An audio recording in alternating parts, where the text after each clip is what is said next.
ಬಾಗೇಪಲ್ಲಿ ತಾಲೂಕಿನ ಜೂನ್ 13ರಿಂದ 18ರವರೆಗೆ ಜಾಥಾ ಕಾರ್ಯಕ್ರಮವನ್ನು ಬಾಗೇಪಲ್ಲಿ ತಾಲೂಕಿನಲ್ಲಿ ಹಮ್ಮಿಕೊಂಡಿದ್ದು, ಬಾಗೇಪಲ್ಲಿ ಪಟ್ಟಣದ ಡಾಕ್ಟರ್ ಬಿಆರ್ ಅಂಬೇಡ್ಕರ್ ಪ್ರತಿಮೆಯಿಂದ ಎಸ್ಐಆರ್ ಜಾಥಾ ಕಾರ್ಯಕ್ರಮವನ್ನು ಚಾಲನೆ ನೀಡಿ ಜನಜಾಗೃತಿ ಅಭಿಯಾನ, ದಲಿತ ಮುಖಂಡರುಗಳು ಮತ್ತು ಅಲ್ಪಸಂಖ್ಯಾತ ಮುಖಂಡರುಗಳು ಜಾಥಾ ಕಾರ್ಯಕ್ರಮವನ್ನು ಹಮ್ಮಿಕೊಂಡಿದ್ದರು.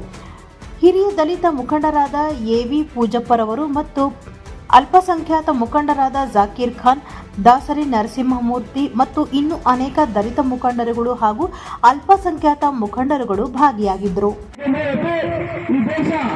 ಎಲ್ಲರೂ ಕೂಡಿ ಸಾವಿರಾರು ಜನ, ಲಕ್ಷಾಂತರ ಜನ ಪ್ರಾಣವನ್ನು ಕೊಟ್ಟು ತಿಳಿದುಕೊಟ್ಟು ಸ್ವತಂತ್ರವಾಗಿದೆ. ಸಂವಿಧಾನ ಕೂಡ ಅಪಾರ ಪ್ರಾಣಾರ್ಪಣೆಯಿಂದ, ಅಪಾರ ತ್ಯಾಗದಿಂದ ಒಂದು ಸಂವಿಧಾನ ಆಗಿದೆ. ಅದು ಅದರಿಂದ ನಾವೆಲ್ಲರೂ ಕೂಡ ನ್ಯಾಯವನ್ನ, ಸಮಾಜಕ್ಕೆ ನ್ಯಾಯವನ್ನು ಪಡ್ಕೊಂಡಿದ್ದೀವಿ.